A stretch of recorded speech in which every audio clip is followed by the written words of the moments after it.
Alright, people, it's time. Sorry for the slightly delayed start. I had a very late call for an important function. In other words, I got a haircut. Now, you can't see me right now because I haven't actually turned my camera on. You would think that after doing this live stream thing or recording thing for a few videos in the past week, I would get used to this by now. But here I am, all nice and shiny, I guess. Let's just turn the camera this way. There we go. I'm in frame now.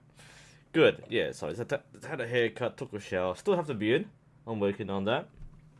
But hello to everyone. How are we today? Speaking of which, I should actually change my DP for now. So like I've got like this icon. I think we need to scribble some like mustaches on this icon. But here we are. We are at the end of November, and we have our usual archery Q&A.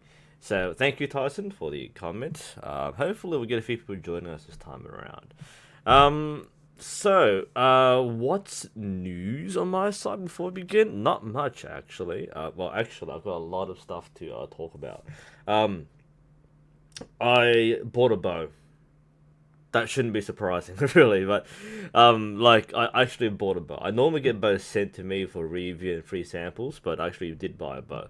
I was talked into it, and I don't regret it. I hope not. Apparently, it'll take around like 3 months to get here, but if it's not in stock, it'll take a few months. But I have actually bought the bow, and it's a horse bow, Chinese bow, and definitely something I probably should have gotten a long time ago. But a little reward for myself there. But I have like two more bows coming in, or risers coming in for review. I've got like three I haven't reviewed yet, which is sitting here. Plus, I have a prototype. I'm not sure if I want to show it right now. I've got a bow from SAS, or Survivor Archery Systems, which is more well known for the folding bows. But I've got a prototype right here. I'm not supposed to do a video on it. I'm gonna give some feedback and provide my expert opinion, but it's right here. It looks weird. If you want a first look, I might risk a first look. I don't think the manufacturer will mind too much. It's not yet refined or available in the market yet, but I have a sample here. Probably one of very few floating around. If you want to see this new prototype bow from SAS, which looks quite weird, let me know, and we might flash it on the screen for a few seconds before I get like taken down for breaking, the release date. All right. So, quick question from Muslim770. Is the Mandarin Duck Phantom good? I've done a review on the Phantom already, Muslim. I recommend you watch my review where I cover that in detail. The Mandarin Duck Phantom is a decent bow for its price. Is it a high quality bow? No, it's mass manufactured, it's not well finished, but it shoots. It actually shoots quite decently. Couple of things is that the grip is not typical of a normal bow grip. Most bows have more of a pistol-shaped grip. But there's no reason why you can't start shooting with the Phantom. So if you want to spend the least amount of money for a bow which actually does the job, then it's actually worth thinking about. So yes, the Mandarin Phantom is good for its price. I wouldn't complain about that. For those who's joining us, I do have a prototype bow here, which I might flash at the end. Remind me if you want to see it, otherwise I'll just forget about it and I won't talk about it too much. So let's go through our Q&A. Thanks for reminding me why we're here. So I've got our usual questions on Facebook and on the YouTubes. And of course, any questions which you have, feel free to throw in chat. We'll go through and hopefully we get a few more people turn up.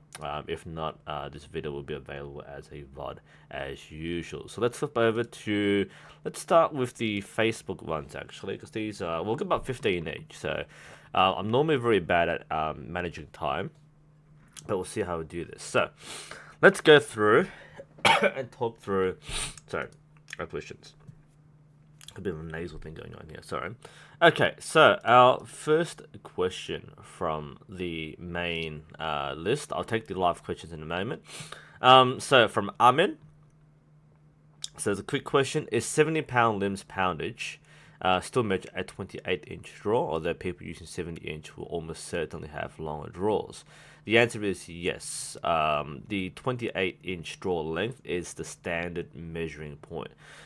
Even though someone using longer limbs is probably going to have longer arms, the measurement is still at 28 inches. So yes, that's an easy question to answer. Obviously, if you draw longer than that, you will have to increase the amount of poundage in your fingers, but it is 28 inch. Jimmy, how do you train for the mental game in order to be able to shoot well consecutively for 72 times? Oh, that's a good one. Mental game is such a huge topic in archery. Hard to describe mental game in a Q&A video. How do you train mental game? Through a lot of training. Like a lot of training. The reality is that you can't expect to be good if you don't put the time and the hours at the range in order to practice. I think a lot of us have this idea of passive improvement where the more we shoot, the better we get, and that's unfortunately not quite true. I mean, you have to get the quantity and the arrow volume to shoot and to improve, but you actually need to focus on training and actually allocating time in your daily routine to train. So, how do you prepare for the 72 arrow round? Basically, shoot a lot of arrows. I mean, in a lot of ways, you don't have to shoot rounds, but you do need to be familiar and comfortable with shooting 72. For most people, the physical challenge is actually enough as it is. It's hard to last that long and shoot well. Mental game is the next level above that. So a lot of people can shoot, 72 arrows in a round. Or two of them, but you need to have the mental focus. So how do you train? I don't have advice. One, I don't do a lot of it, but two, and most importantly, there's no answer to this question. You need to train. I'm not sure where you're at in terms of your training. If you're a pro archer, then you're probably no more than I do. But if you're intermediate and you're getting towards this competitive round and distance, you need to do a lot of it. You need to make sure it's regular training. A 72-hour ranking round or competitive round shouldn't be the peak of your performance. It should be just another practice. And I think that's what you need to consider, is that if you treat this like another practice round, then you'll shoot as good as your practice. But if you don't have a practice benchmark or standard, then it's going to be much harder for you to establish that mentality, that mindset of shooting. A lot of it is simply just focusing on the current shot. So if you have a bad arrow, forget about it, just move on to your next shot. That's really what it comes down to. But the discipline that comes with shooting long rounds comes with actually shooting those rounds and not thinking about it or planning it and not doing it. You actually have to do so. Okay, that's my answer to Jimmy. We're not multitask and juggle a few questions from chat there. By the way, people, if you're gonna ask me a question live chat, tag my name because you won't see it on the screen, but on the live feed, I've got my name highlighted. In case you didn't notice, if anyone tags you using the @name, it will appear highlighted on your screen, so I can easily see questions if you tag my name specifically. So I might miss your question if you don't tag me. I'll go through a few things right now. So Roderick, how did I first get into archery? One of my friends told me there was an archery club across the road from my workplace. I didn't believe him. There was, and we tried it out, and now I became the club president. Now I'm the club coach, and I'm still there. So that's the short answer. I didn't have a pre-existing interest in archery, so I didn't really adopt it until very late. That was 8 years ago now. So yeah, it was just more like, let's try archery, and that's how a lot of us got into it. Was we'll try it out, and I did, and I kept on doing it. Do I have any experience? This is from Zequitiny. Do I have any experience from with products from Kinetic Archery? I think I have. I haven't actually done a product review. Let me just double check if I know what you're talking about. I know they make archery products. Kinetic. What do they make? I know they make limbs, right? This is awkward to do live, but I think I have I just need to open up a couple of things to make sure I know what we're talking about. Kinetic. What does kinetic make? Help me here. Nick Dior, do I still play War Thunder? Not so much these days. I haven't played War Thunder for a couple of months. Ever since the patch came out. I should get back into it. I've been busy with work and doing more important videos, and my browser's lagging right now, so I can't actually do. Come on. Oh, I know what's lagging. Okay, so Fresh Lemon, I got your question already. You can ask once, otherwise you'd be automatically blocked for flooding. That's how YouTube works. So just do keep in mind. I can see your question. Okay. Let's answer one thing at a time. So, I searched for kinetic for no reason. Okay, let's try this again. So that website's loading. Kinetic. Come on, Lancaster, help me out here. Ah, they make risers. Okay, I thought they make limbs as well. I haven't tried the risers yet, so I can't comment on the risers. That's a pink riser. That's awesome. Hey, check this out. So the connect areas. Okay. That's pretty cool. that's pretty cool. That's the Ember. That's a nice riser. I mean, I've heard of kinetic. I haven't actually used it. That's a nice pink one. Is that the one you're talking about? But that's pretty cool. Ah, that's pretty nice. Yeah, no, I haven't actually used it. It's a pretty low price. That's actually a really low price. For a riser. Just examining this looks a lot like the toe point bows. Like the new ones they're making. In fact, is it a toe point? Is this a rebranded toe point? I mean, they're decent. If this is what I think it is, they're decent for their price. They're basically good enough bows. That's the benchmark I'll give is they're good enough. They're not excellent bows, but they're good enough. Good for the price. Nothing wrong with that. It feels like a toe point bow. I've got one in my in the back, but I don't have it here right now. I normally have a bow here to demonstrate with, but I don't have it here right now. That's okay.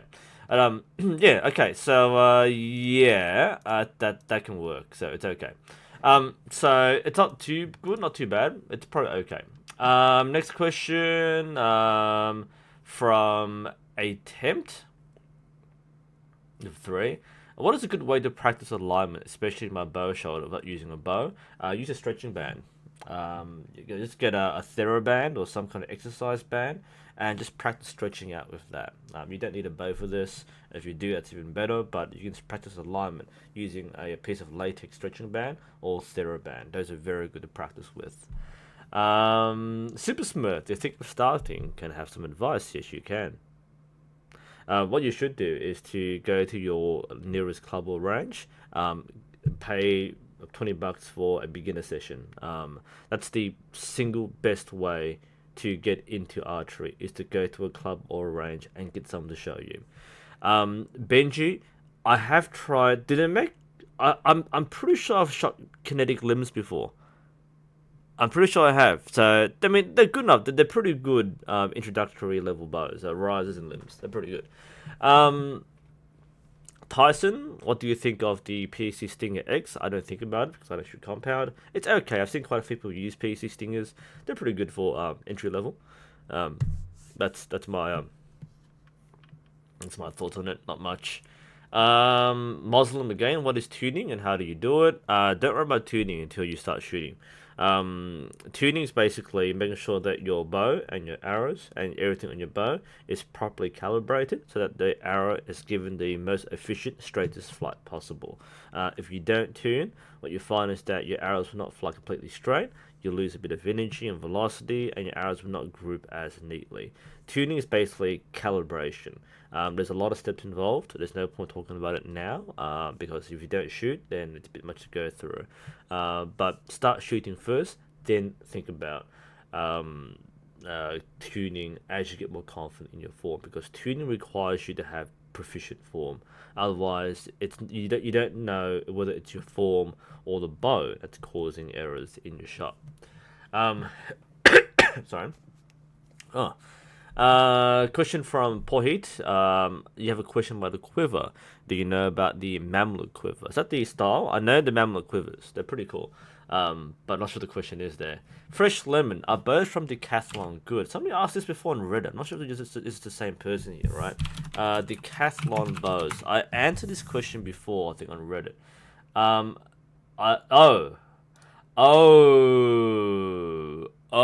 It's this bow.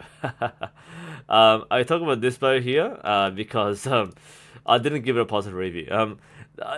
This to me, the Decathlon Initech is not a good bow. I mean, this is sold as a kit basically. I mean, it's like my first bow. It's a bow. Let's put it that way. That's an interesting package. I imagine it's like plastic. I think it's hard plastic, is it? Oh, it is hard plastic, I think.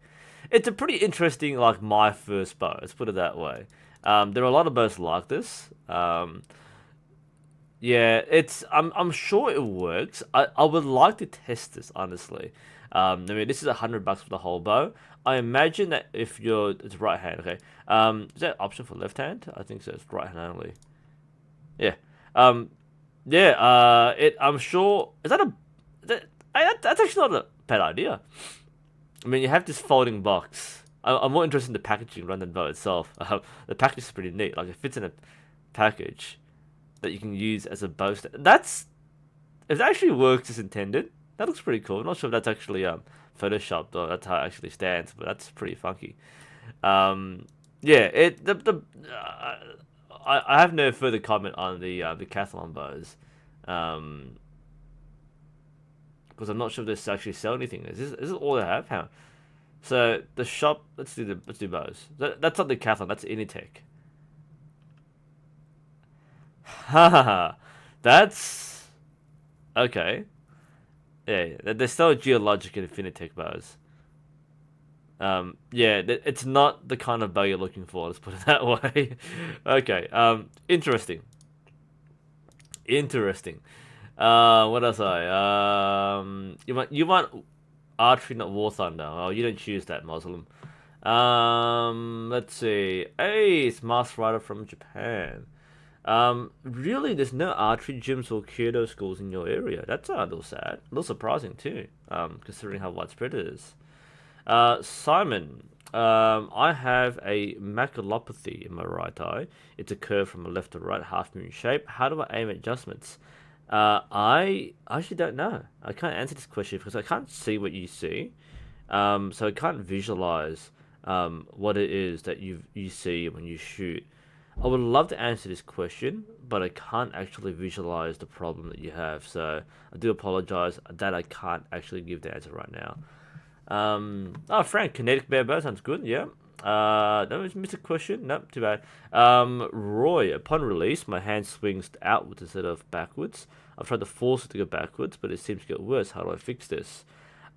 Swinging outwards isn't necessarily a bad thing. I'm not sure about outwards. I'm talking about, like, if this is your bow, it's your hand going like this rather than like this. Because it shouldn't swing at all, right? It's talking about your arm or your hand.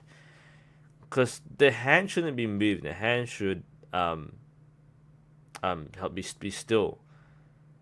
I need to clarify the question for me, Roy, because I'm seeing if your hand moves backwards, which you shouldn't move backwards, it should actually stay still and go forward, not backwards.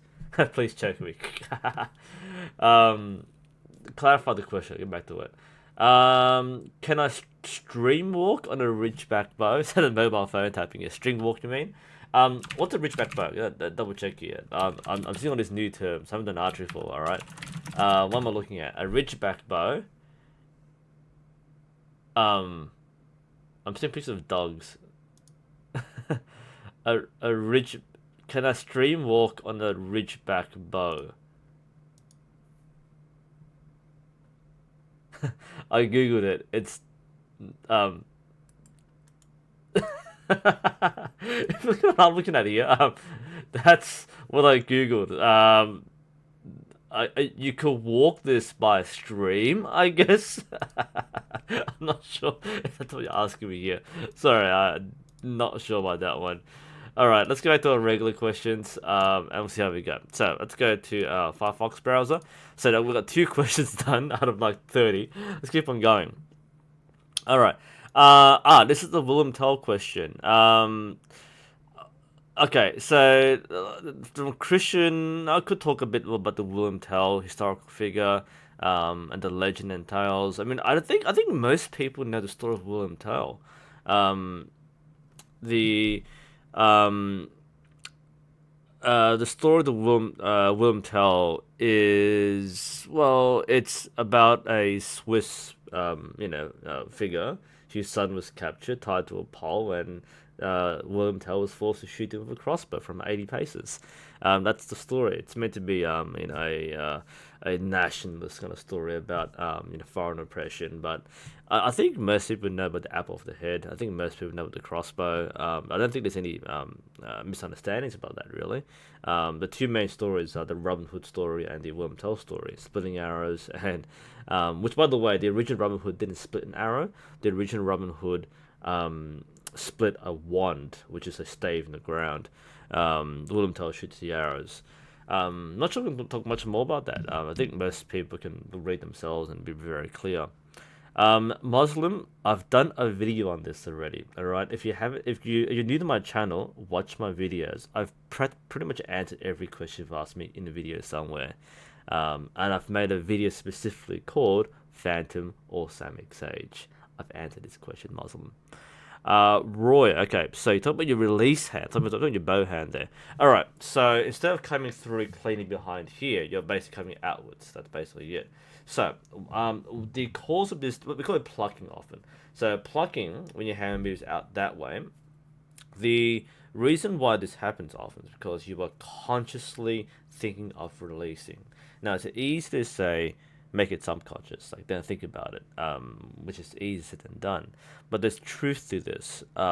Think of something else other than releasing. The release action should simply be an opening of the fingers. By consciously trying to open the fingers, that's when your hand moves outwards. Getting it to move backwards is thinking of driving the shot through something else. And I say this by think about your back muscles. Think about the feeling of the shot. When you feel right, the release happens by itself. So you concentrate more on your back muscles. You focus more on the expansion that you experience. And you drive the shot through feeling the expansion, and you focus visually on target, mentally on your back muscles, and all that will help you get into place. Because this should be a zero thought action. If you think about the shot, then that's the consequence is you flick the hand open. Whereas if you don't think about it, you just look on target, focus on when you're aiming, expand, and shoot, then that will help solve your release issues there, Roy. Dennis, sorry. Razorback, Ridgeback, right. PC Razorback. Yes, there's no reason why you can't string walk with a Razorback. It's not really designed for it because Razorbacks are beginner bows. You can learn to string walk with a Razorback. The thing to keep in mind with the Razorbacks and a lot of the beginner bows is that you can't really adjust the tiller very easily. The thing with string walking is that you have to. Let's grab a bow here. Unfortunately, I didn't come well prepared. I've got enough disassembled bows here, but I have no bow here per se. Now, let's say I've got a bow like this. This is not a Razorback. This is the Black Hunter from Mandarin Duck. So you could, in theory, string walk with this, and it will work fine. At best, people might do 3 under, which is normal. The thing with string walking is that it puts uneven pressure on the limbs, so the limbs won't accelerate in a synchronized way, and that can actually throw off the flight of the arrow. Now, with the modern bear bows, string walking is much. It's still a sacrifice people have to make in order to have the right sight references. They have to sacrifice some of the limb synchronization. Modern limbs are so precise, though, they're consistent, that you don't lose that much. With traditional bows like the PC Razorback, because the limbs are a bit slower for one, and you can't adjust the tiller, string walking is going to have a much more adverse effect in the way the arrow is launched from the bow, because the limbs will move at different speeds or different timing now. So you can do so, but it's not really meant to be done so. And like string walking in general isn't something that is done with traditional bows.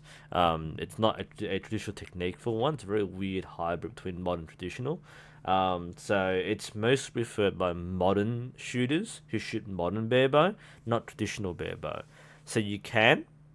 It doesn't mean it will work that well, but you can do so. As a technique, there's nothing stopping you from doing string walking with a bear bow. Is that Australian flag in the background? Yes, it is. Okay. How to choose arrow material. Muslim, I've made a video about this already. Look at my channel. You'll find all the answers there. Alright, back to our live questions. So, Sean, how much have recurve bows progressed in the past 30 to 50 years? For perspective, I have shot a 1953 Bearcat bow. Hearing through the grapevine, I should be getting a modern bear Super Grizzly for Christmas, so I'd expect a significant difference in performance. And this is going to be mostly for traditional bows, I imagine. So, is there a huge improvement? I'm not the best person to ask for the advances in traditional bows. For traditional bows, the answer is actually probably no. I mean, a lot of the really good bows today have been really good bows for the last 30, 40 years. Give an example. The Bear Takedown. I've got one. Grizzly Jims, but I've got a Bear Takedown.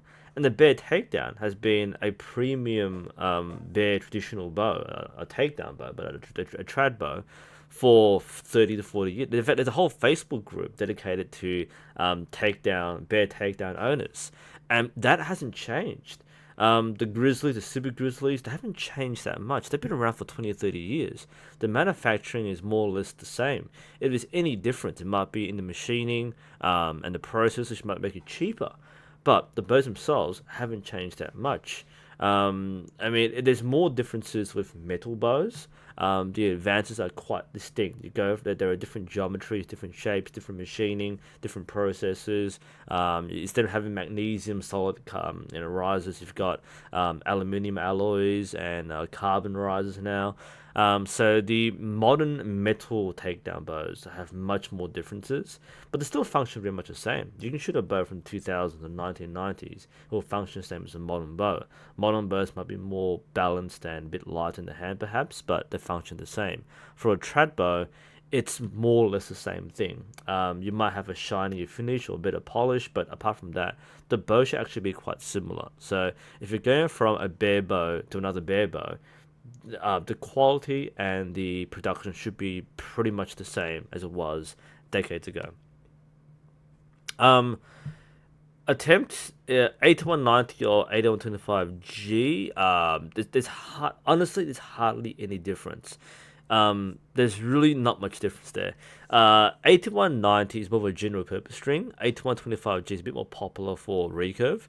So that's probably I use 8125G because it's easy for me to get from Lancaster, I guess, but there's not that much difference, and like especially if you don't have strings to compare.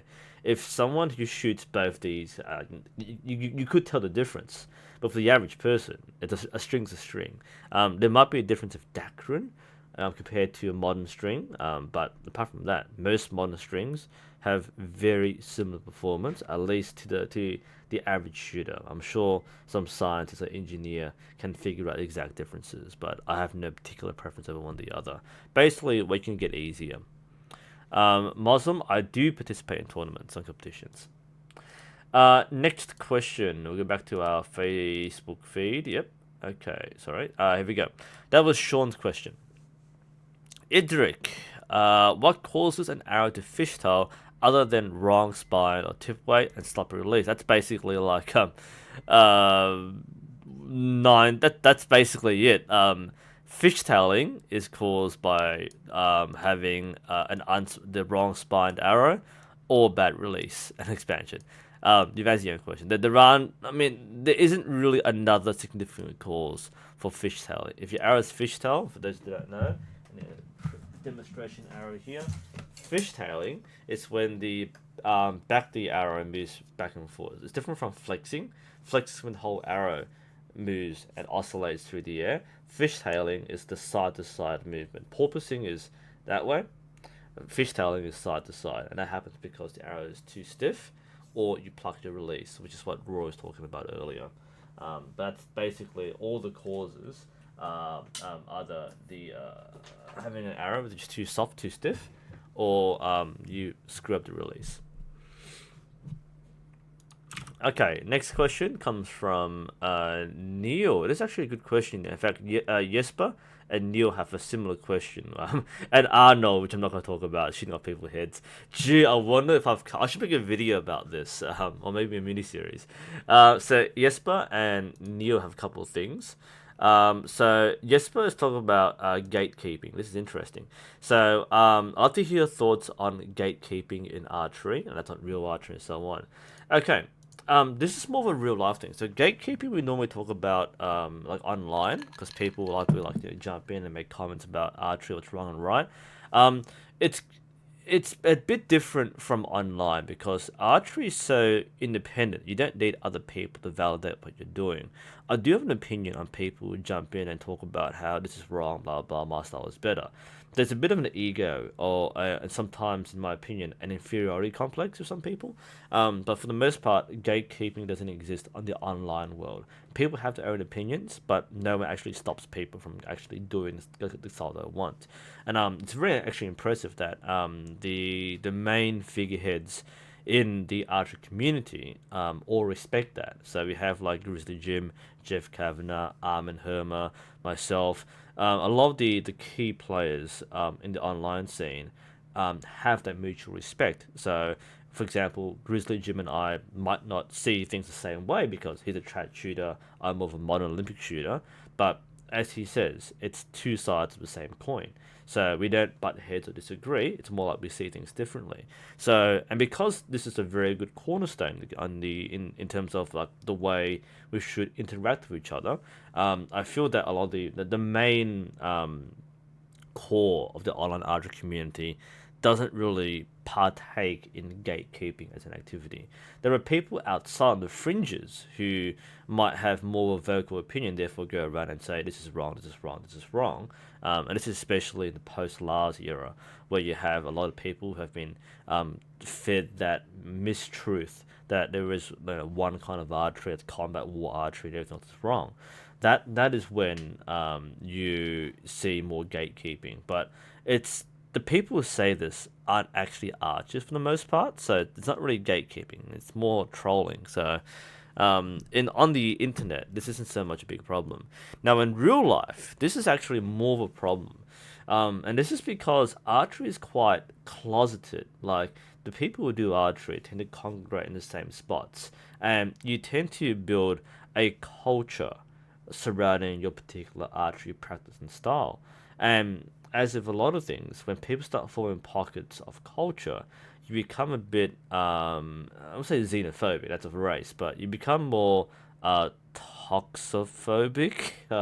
You become a bit more unsure of other styles of archery.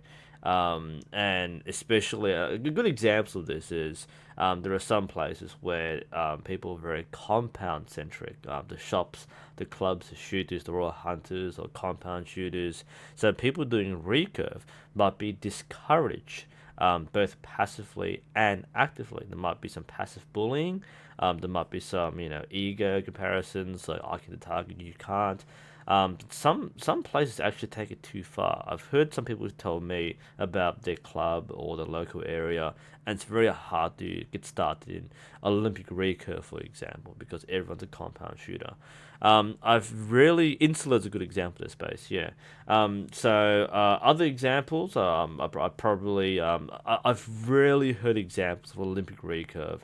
Talking smack on other styles because we know we're shooting a modern bow. We don't have to compare ourselves to trad shooters to make ourselves feel better. But yeah, I think where we see this is from existing club cultures which don't have much exposure to other styles. Very good example. I don't want my club actually. This is a very good example, but this is probably like the example that we're talking about. So I personally like traditional shooting. When I started doing archery, the archery I wanted to do was traditional shooting with traditional longbows or recurve bows. But I didn't know much back then, and my coach pushed me to do Olympic recurve. And that's what I do right now. Now, I enjoy traditional shooting far more, and I still do, with my traditional bows, my long bows, my horse bows. To me, that's why I did archery in the first place. But I was pushed into competitive recurve shooting. Now, I like it. I don't enjoy it. I like the challenge, but it's not a fun thing. I shoot trad for fun, but I compete with the modern recurve. But this is what I mean by gatekeeping. So, in all fairness, my coach is your typical Australian, always shot compound recurve kind of guy. I am a very different kind of Australian archer. All right, I am an Asian for one, as you can probably tell, and I really enjoy traditional bows, and I really love Asian bows. So when people turn up and they bring their Manchu bow or their Ming bow, and they shoot traditional style with the thumb rings, and they've read the Way of Archery, Gao Ying, then to someone else, this is too far, too different, it's all wrong.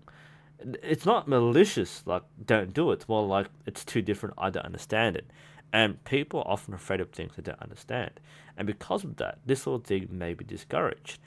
I don't. I admire it, and when people turn up and they bring their Chinese bows, we sit down, we talk, we shoot, we look at we share our understandings. It's like reading a manual, reading a text, and you share that learning, that scholarship with each other.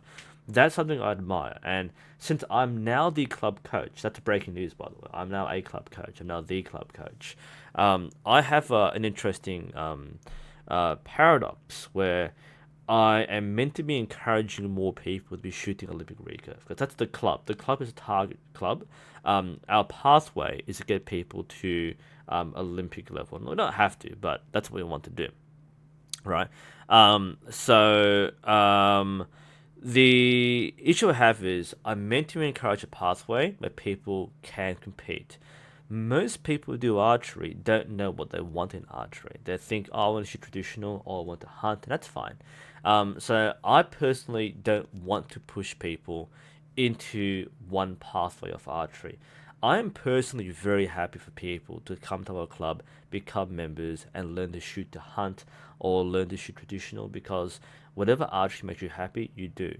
Um, I strongly encourage people who want to do thumb ring shootings. I do it too. I love Asiatic shooting. Very few people do it around here. It's a very good interest, but very few people do it. And I can't teach it, but I want to encourage people to learn it. So for my part, I don't want to gatekeep because as much as I'm supposed to train one style of archery, I want to open archery to everyone. That's my personal mantra. But others will find it much harder to be open-minded about styles of archery. So gatekeeping can happen in real life when people only do one kind of archery, it becomes insular, and therefore it's less open to differences. Online it's a bit different because people bring their archery to the internet rather than the other way around. But in real life, it's more of a passive thing depending on the culture and the focus of the club. So that's my experience of gatekeeping. It's seldom intentional, seldom malicious. Often we do it and we don't realize it because when we learn one way, we think it's the correct way. It happens with internet commentaries as well. But another good example of this is martial arts. A proper martial artist will learn from different people, learn from different styles. But a typical gatekeeping martial artist will say, "Oh, I spent how many years doing insert martial art here, and this is the best martial art. Your martial art is inferior.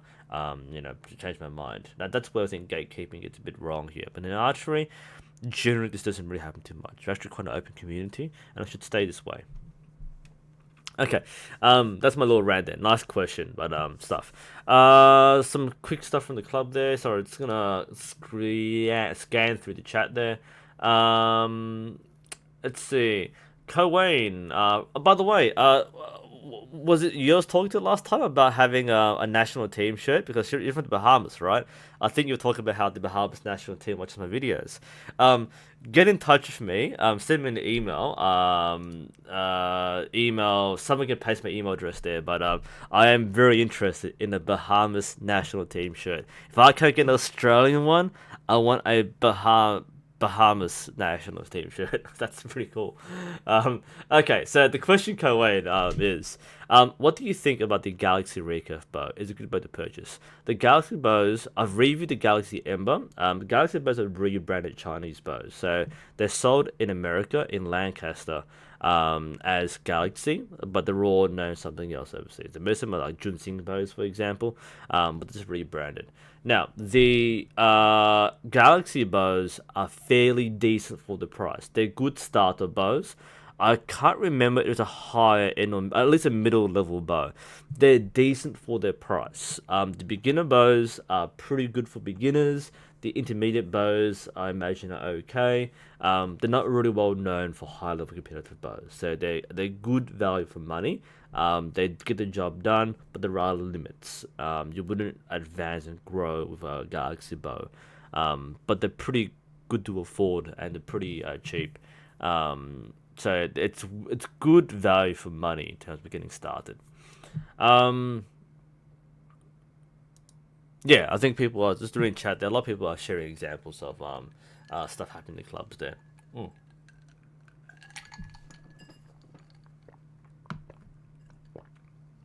If you're wondering, the Archery juice is Coke Zero.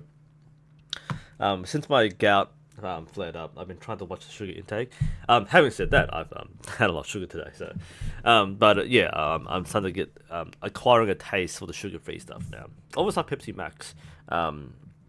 Haven't tried the new Pepsi Max Raspberry. It's kind of floating around right now, but I'm just going with the zero sugar stuff. And I'm starting to like it. It says I've never liked diet sodas, but the no sugar sodas, I'm actually starting to get a taste for now. Um, I'm sure there's other bad things in them, like the aspartame stuff, but otherwise it's sugar. Oh, no sugar. Okay, so that was Jesper's question about gatekeeping. Now Neil has an excellent question. I don't want to spend more than like half an hour on this, but this is in response to the Lars Anderson saga. So the question is, why haven't other YouTubers done responses? So 3D Archery, Herma, Grizzly Jim, and so on. And the official organizations like World Archery haven't denounced it. Why am I the only one who spoke and nobody else did? This is a complex question which can be taken for many different reasons. I think the first reason, the most obvious and clear and most likely reason is other people haven't had time to respond.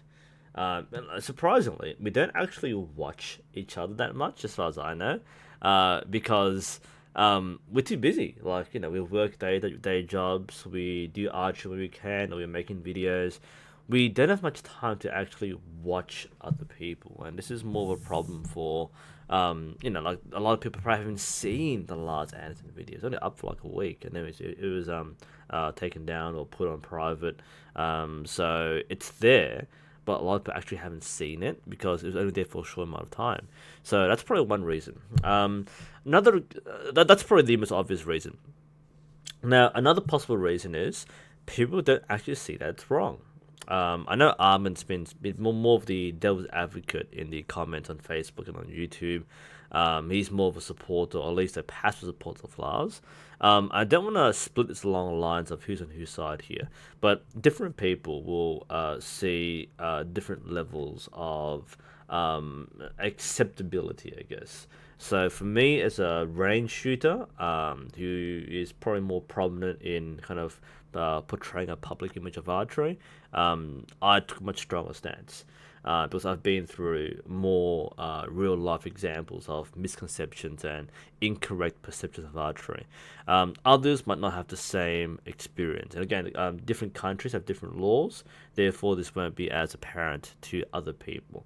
So, some people simply either don't think it's that wrong, or they assume that there's enough safety in there. I mean, my first impression was it's probably safe because he's done this enough that he knows that he's taking the risk. The problem for me is that it doesn't present the safety.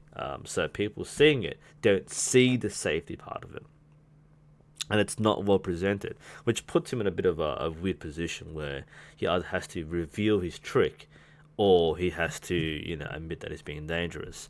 There've been some posts. There's at least one. Someone shared with me from Denmark, the Archery club, I think, where he shoots at, which actually reviewed, and they basically appraised the safety measures taken, but they haven't told us what it is. It's basically, it's up to him to decide whether or not to reveal the safety parts. But as individual YouTubers, I can't speak for everybody. I know at least one person's point of view, but I can't speak for them. So you might ask them directly if you want. But I think my first answer is they don't know about it. 2, they don't care about it. Or 3, if they do, they don't see anything too wrong with it. I initially didn't feel that strong, but I felt something was weird. That's why I spoke out about it. And it's something you learn is, especially if you get older, that if there's something wrong, you should speak out. And in archery and in any shooting range, everybody is a safety. Now, I don't want to gatekeep and say this is wrong. In fact, from the last few live streams or videos, I've made it very clear. I don't want to stop you from doing what you want to do, but at least be safe and make it obvious that you are being safe about it. You can be stupid, sure, it's your choice, but be safe about it. Did I vote? Yes, I did. I voted last week early, actually. That's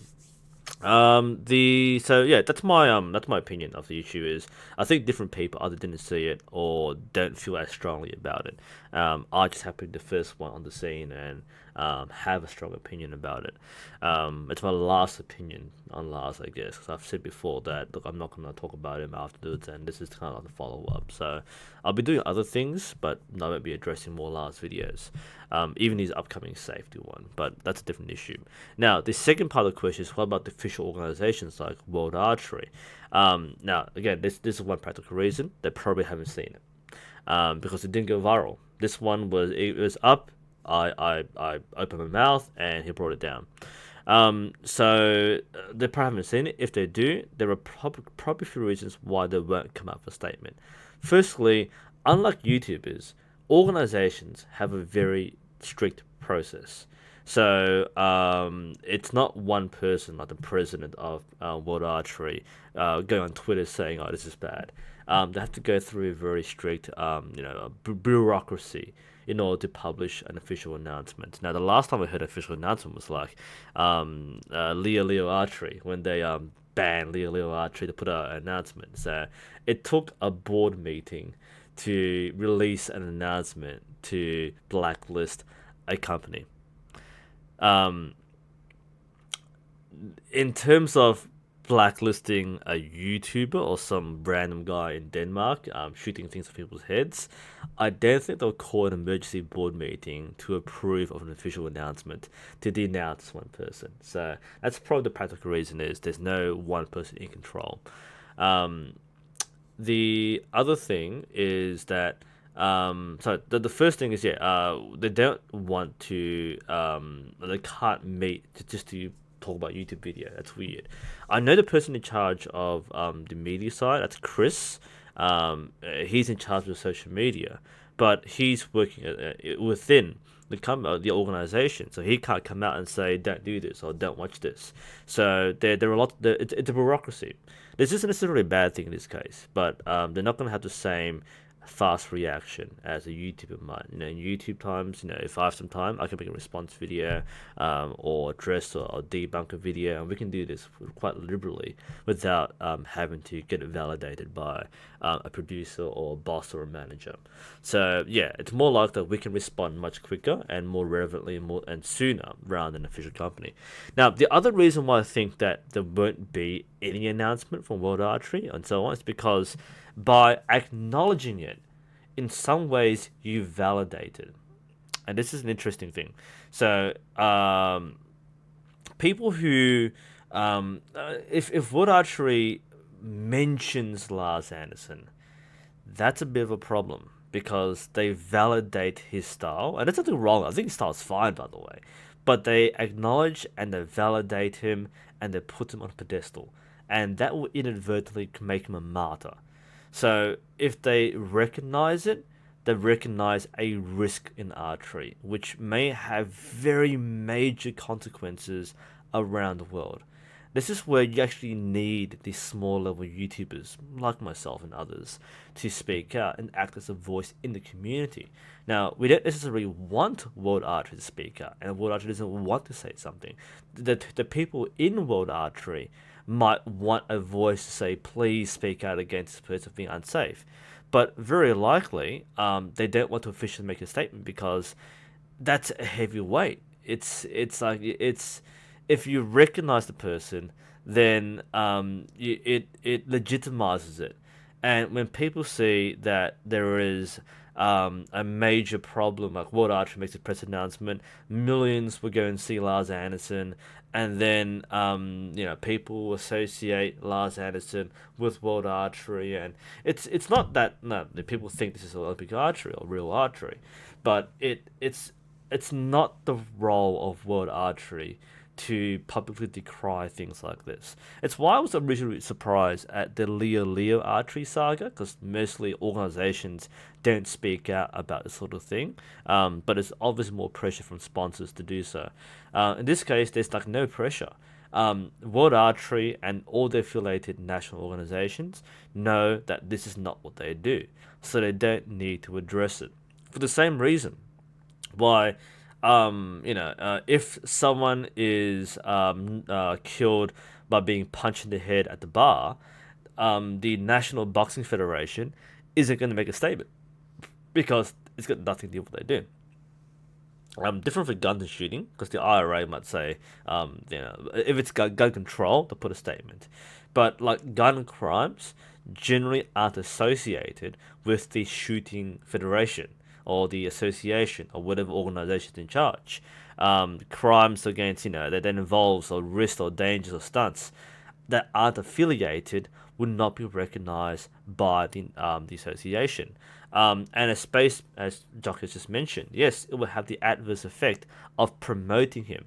This is the reason. I had a chat with the editor of Bow International. So this is the feature which I was in, firstly. Come on, important people first, right? So page 20 is it's all about me, okay? So they ran an article on YouTubers.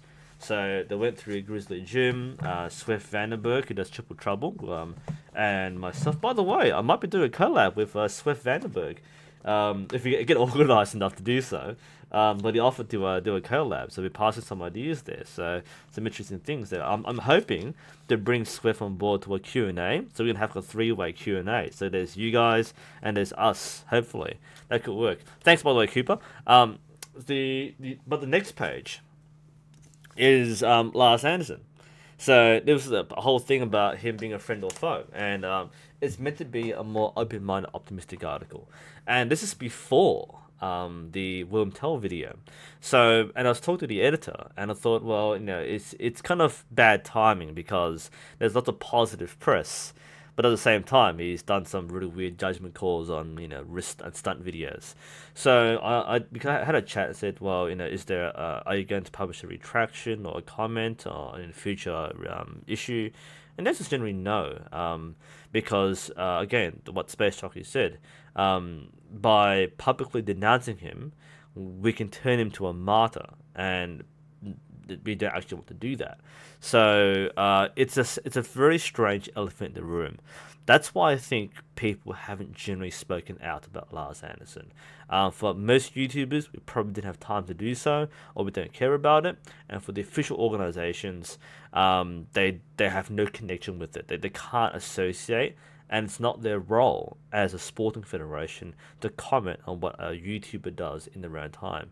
Now, if this was an officially recognized athlete, if Brady Ellison released a video shooting cans of people's heads, then there might be an issue there, and this might be the cause for a suspension or ban, because this person has brought the sport into disrepute by undertaking risk behavior and so on. Good example. Okay, this is a low key example, but if I did a video where in my club I ran a session where we shot, let's say, zombies, or apples of zombie heads, and I published that in my official role as a club coach and instructor, I actually can be suspended. Not from Archery Australia, but my club can actually be reprimanded because we have a bylaw which says we can't shoot at human or humanoid figures, either mannequins or heads or zombie targets or anything that's human shaped. We actually can't shoot at. There's actually a specific bylaw. I have a video on this, by the way, on my channel. We can't shoot at apples or fruit off these figurines. So it's a reminder we can't actually do this. So if I published a video where I can do all this, where I did this in my official capacity as a club persona or as a club coach, this can be used against me. And there might be an official statement saying that we don't condone these things.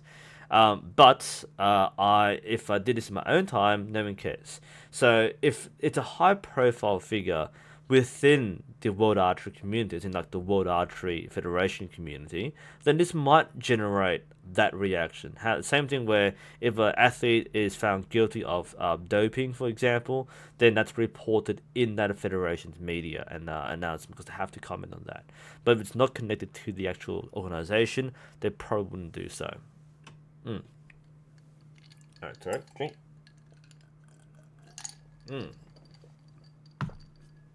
So that was the last Facebook question there. Yes, Tyrone. As a club, and this is the bylaw which Archery Australia specifies, it doesn't necessarily apply elsewhere. So we cannot use human-shaped targets, even paper targets, even the standard shooting targets. So again, I think the whole point is like the sport wants to distance itself from the perception of dangerous shooting. So things like shooting apples off people's heads, things like shooting at people, they don't want to have any association with it.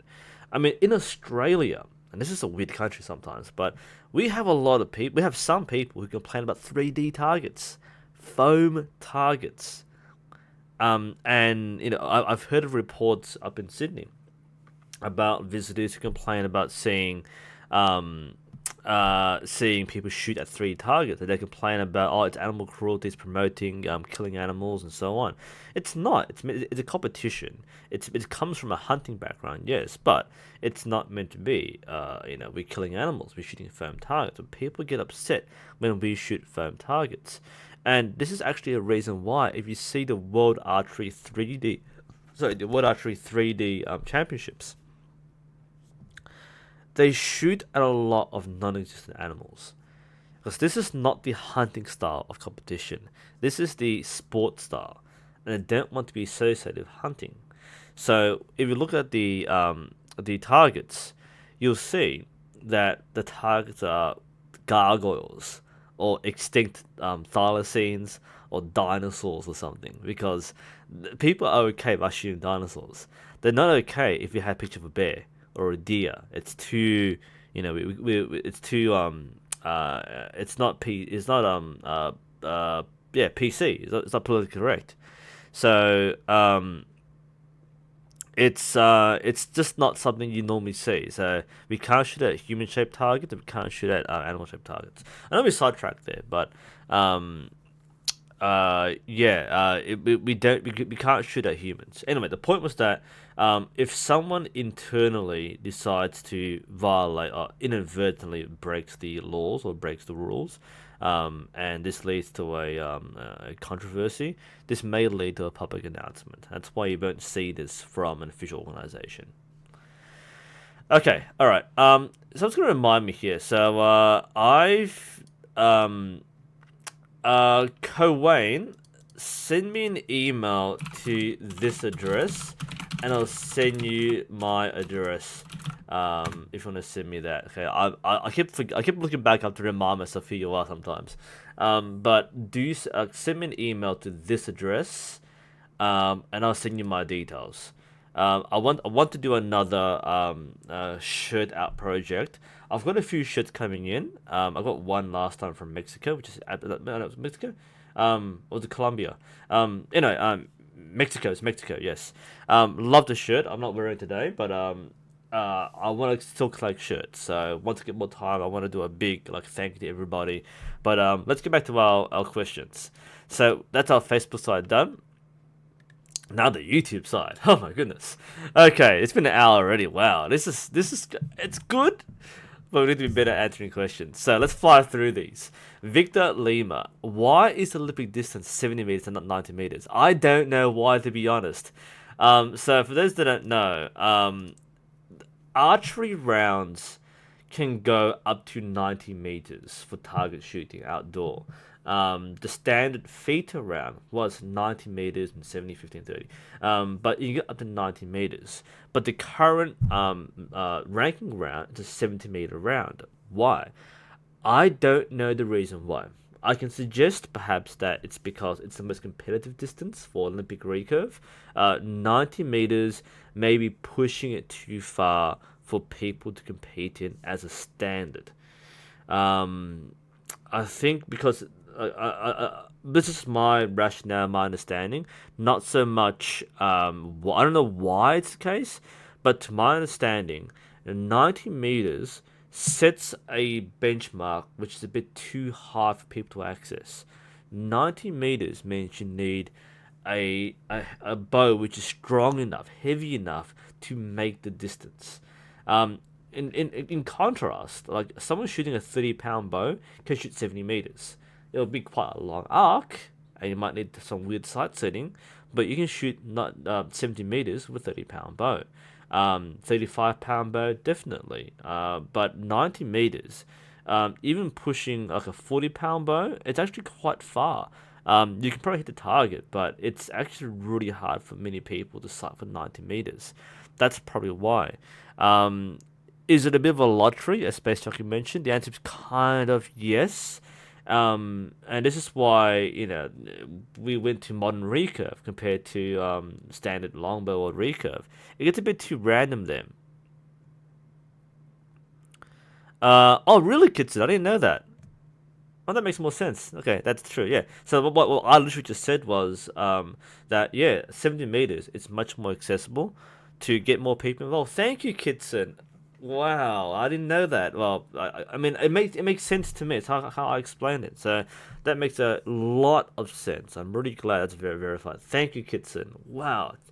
I didn't know that, but yeah, that makes more sense. 70 meters, basically anyone with a 30-pound bow can shoot 70 meters.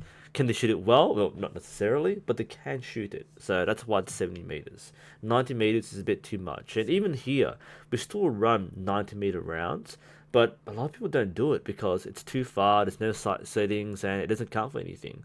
So, yeah, the 17-meter rounds are the standard because most people can shoot them. It should be something you can aim for, quite literally. Good question there. So that's the reason why. We got the answer. Alright, Diggs 5012. My query.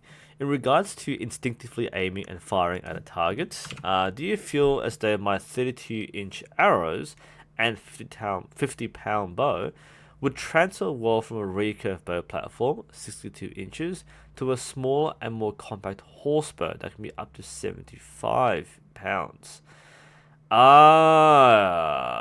Okay. The question is, in regard to instinctive aiming and firing at a target, I'm actually not sure what the question is here.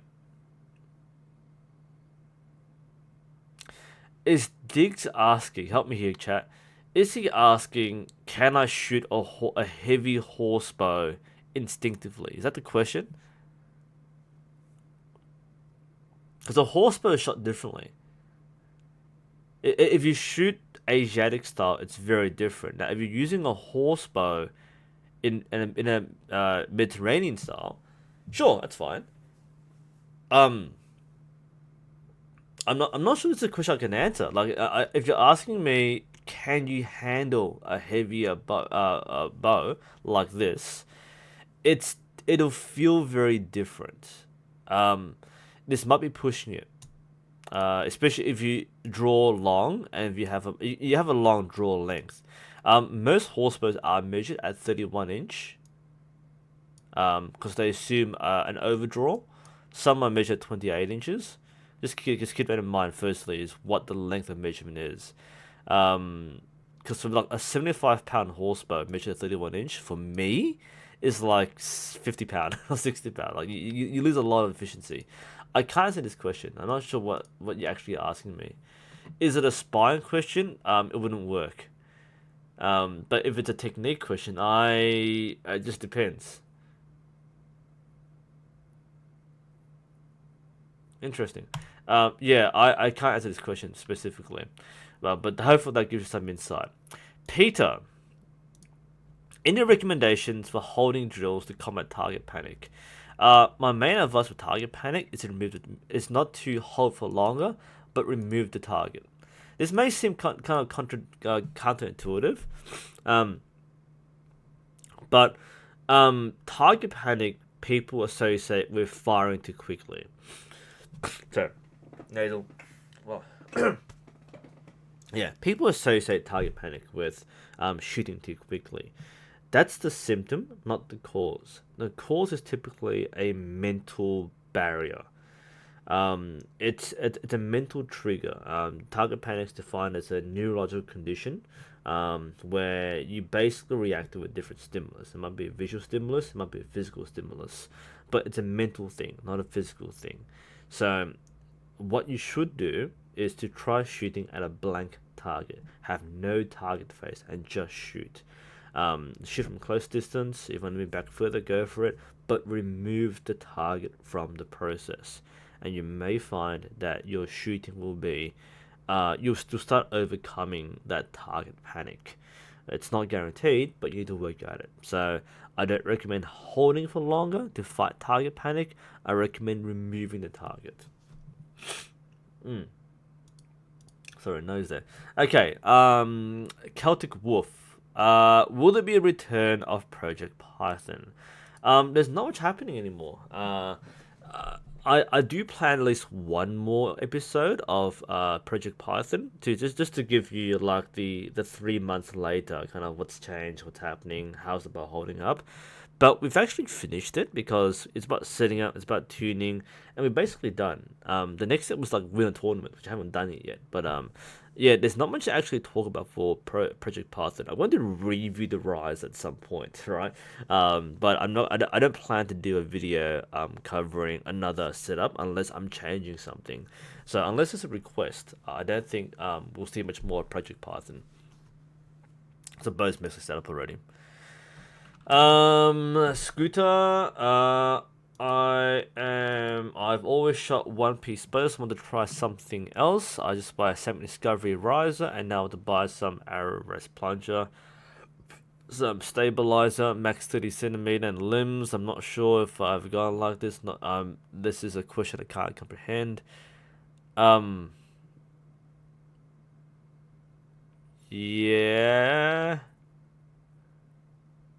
Look, if like my answer to this, by the way, I have used kinetic bamboo limbs. They're pretty nice, dude. They're nice cheap limbs. Look, buy stuff you can afford. Like you're not competing with this bow.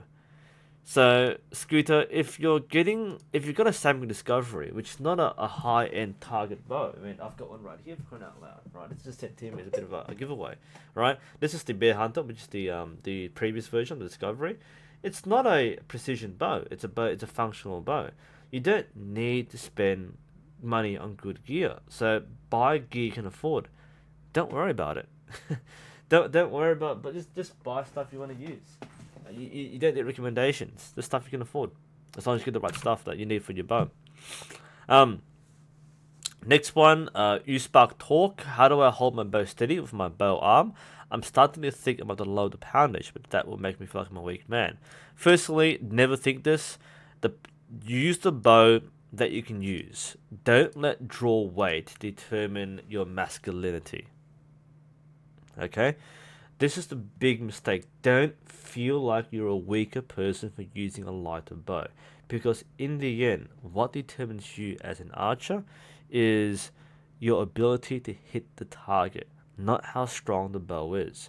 Now, if you're in the 15th century as a war archer, then yes, draw weight matters. But in the current day and age, you don't have to worry about draw weight. Shoot what you can shoot and shoot well. Don't try to force yourself to shoot a very strong bow. Now, that's a personal goal, sure, that's completely fine. But don't feel that masculinity and strength and power is connected with the draw weight. That's the first thing. Second thing, the second part of the question is the problem to your bow arm steady. Draw weight probably has to do with it. There might be other reasons, like your bow grip being too tight. If you feel yourself being pushed back by the bow, remember to push back outwards. Okay, so make sure you do have an equal push and an equal pull. That you need both. Some people end up pulling and their shoulder comes up or their arm folds inwards. You actually start to collapse. Remind yourself to counteract the bow because the bow is acting against you. You don't want to fight against the bow. So if doing this is too much for you, then drop it. Go down to a lighter weight and have full control of the shot process, not some control. So you might have answered your own question there. But the big thing is don't let ego get in the way of good technique because you can build strength separate from technique.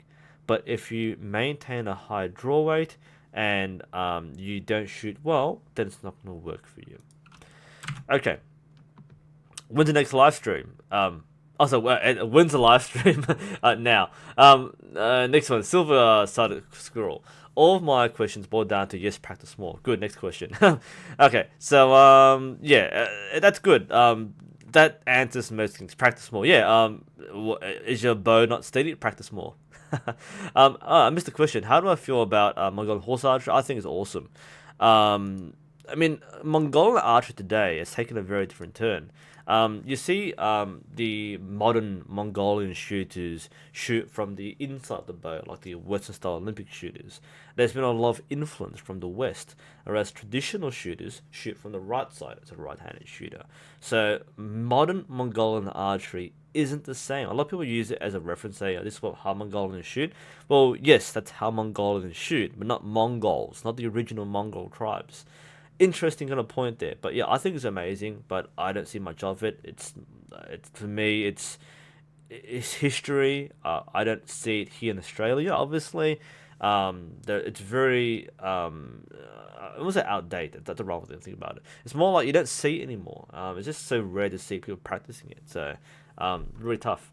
But yeah, it's something I admire all kinds of archery. Every kind is something worth looking at, something admiring. So, in generally speaking, yeah, that's my point of view. Unitato, you stopped doing archery due to lack of excitement. Good question. So, lack of excitement in a lot of ways, that's not a bad thing. Some people just don't find it satisfying for whatever reason. For that point of time in their life, you might not find art to be fulfilling, and that's fair. My advice is, why did you do art in the first place? All right, what got you into archery? Was it a physical challenge? Was it a mental challenge? Was it a sporting challenge? Think about what you did to get into archery and what you want to advance in. I started archery because I wanted to do a physical activity. And as long as I keep on doing it, I have fun with it. Now, I've gone down the pathway of competition, which I don't really enjoy as much. So what I do to have fun is to shoot a bow I do enjoy, hence why I shoot horse bows and trad bows. So getting new gear, experiencing new equipment, learning new styles is a big motivating factor. Back when I was going through a tough time in archery, I had the chance to learn kudo from a master, and that was a very eye-opening experience. So for me, being exposed to more archery was really satisfying. Kitchen makes a good point there. Actually, going to competition can be a huge motivator because when you get bored of doing the same thing at your local ranger club, going outside your comfort zone can be a huge, thrill, right? It's like very exciting to go, wow, there's so many people doing the same thing I do, and competing and shooting and setting personal bests. Basically, for me, getting past a period of ennui is about setting yourself goals, achievements, milestones, something you can knock off because you feel good when you finish things. You feel good when you accomplish things. So, doing things and say, I want to get a new ranking, I want to be the personal best, I want to be better than the person I was. These things are all good reasons to keep on doing archery because you set yourself goals. When you stop setting goals, then that's when you start, losing it. One of my mottos in my personal life, not archery specifically, but in my life is, um, if you've climbed, if you felt like you've climbed the highest mountain, look up. All right, there's always another mountain to climb. You're always gonna find a new challenge, and if you ever reach the point where you felt like you've done everything else, look up. All right, keep on looking upwards. That's my advice for you. Okay. Other questions? Well, I'll fly through the rest of the YouTube ones, then we'll do chat ones a bit later. Yep. Daniel. Hi, Sensei. I've a problem with my anchor hook. My hand's always tilted, and my ring finger didn't hook the string, so that makes it only my index finger and middle finger hook on the string. And because my tilted hand, the string gets twisted a little bit. I still don't understand how to back tension. Any practice solutions? This is a bit erratic, so I'm not sure what the question actually is. How do you fix it? Fix it. Keep your finger on the string. In fact, in a lot of ways, consciously remind yourself to hook your ring finger. If this is coming off the string, then keep it on. There's no advice for this. Simply, you need to keep it on. So you need to remind yourself to have three fingers on the string. That's the only way to do this. Back tension, I can't watch my video on back tension. That will cover basically what you need to do. I don't have much more advice above that for back tension, unless it's a specific problem which you have. So I've got the video. Check it out. Otherwise, anything specific, ask me and I'll help you as much as I can.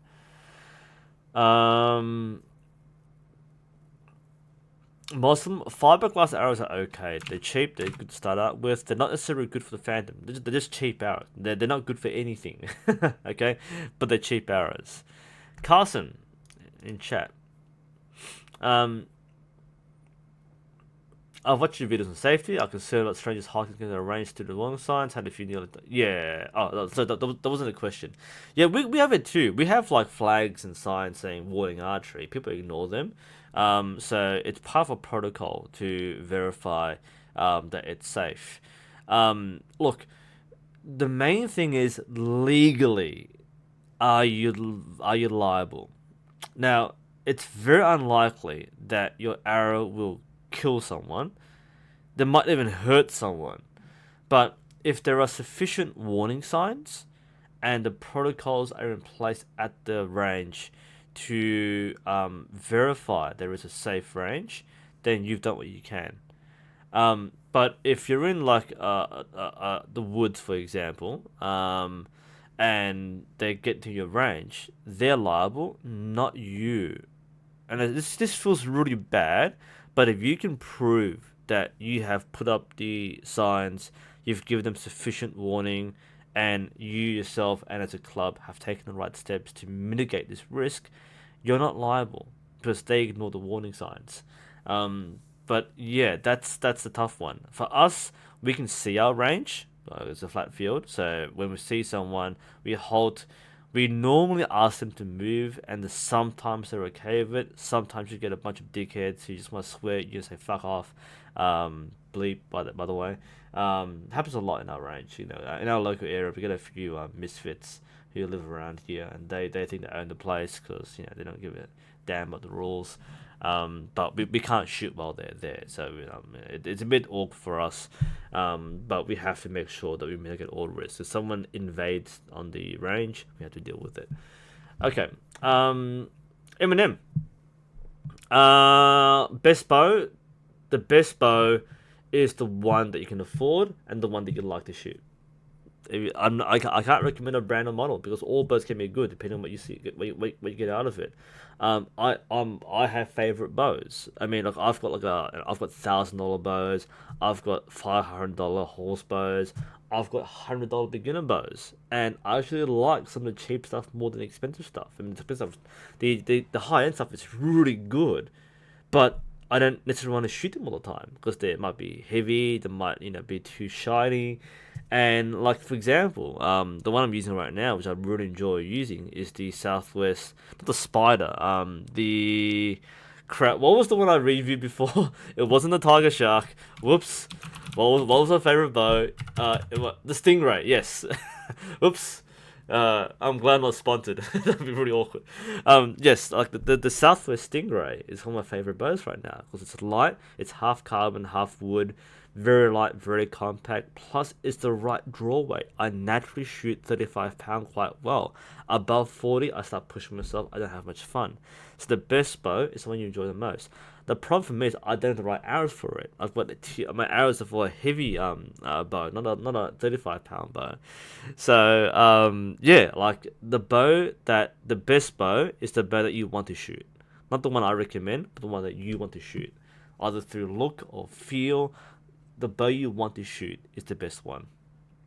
Good answer, people. Nice about chat. Back to our things there. Why hasn't archery? Oh, this is a good question. Into the Fatrix. This is a great question. I'm going to make a video about this. Actually, I've been planning this. Why haven't we seen archery develop a category similar to time tactical shooting with firearms? Archery often parallels firearm sports, yet this seems to be kind of missing. Okay, now I'm gonna give. I thought about this question a lot. I am planning a video on this, basically, and this may be controversial to the 5 of you out there who believe this. There's no such thing as practical archery. There's no such thing as tactical archery. Practical shooting is a modern firearm concept.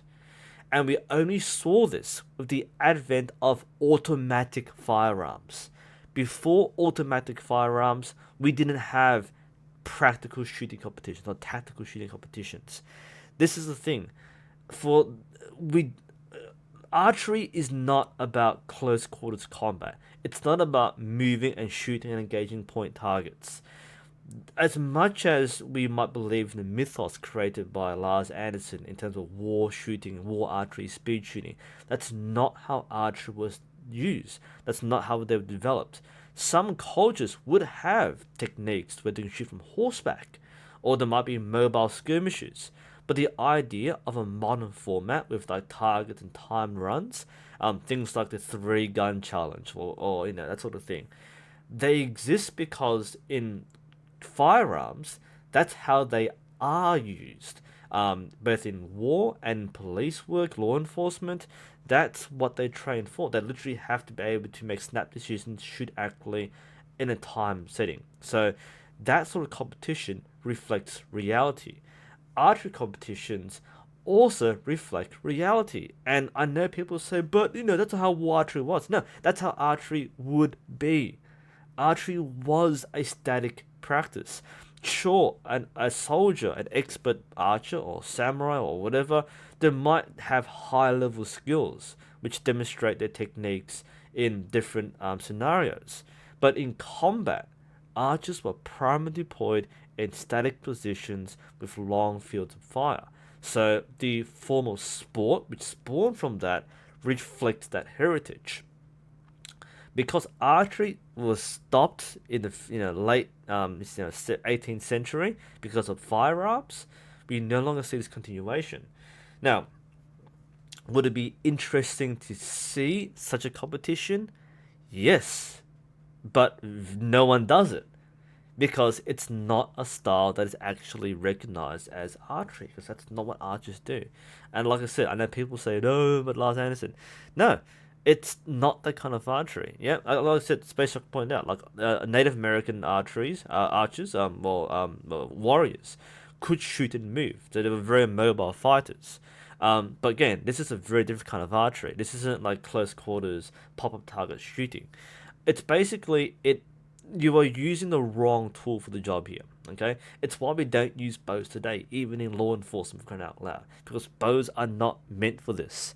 Um, we, it's like you're adapting the wrong tool for a competition that was never designed for it. That's the reason why we don't see tactical shooting competitions or practical shooting, because that's not what it's used for.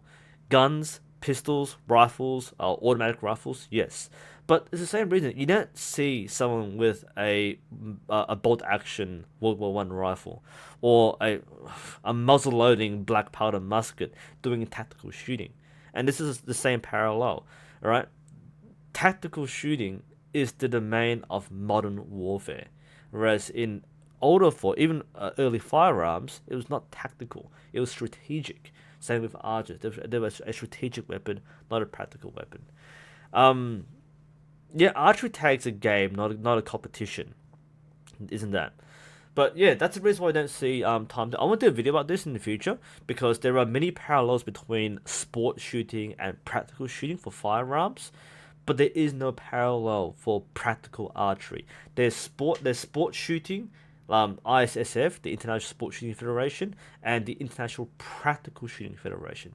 They're different branches, and in practical shooting, you also have to divide between actual off-the-shelf gear versus specially modified gear. So there are different divisions. But with archery, there is no practical archery equivalent because archery isn't practical. At best, it's used for hunting. That's why we have 3D archery. That's the closest parallel to hunting. But actual combat archery doesn't exist. It didn't exist in the way you think it does. And if we create such a competition, it would be a challenge, but at best it would be a gimmick because that's not what archers actually do. Doesn't mean we can't do it, but you're using the wrong tool for this. Okay, the same reason why you don't see speed shooting with bolt action rifles. You can go as fast as you can, but you don't have a Lee Enfield user running around shooting point targets in close quarters combat. It's that's not how it works. That's why it doesn't exist. But that's a very good question. I'll do a video on that one day.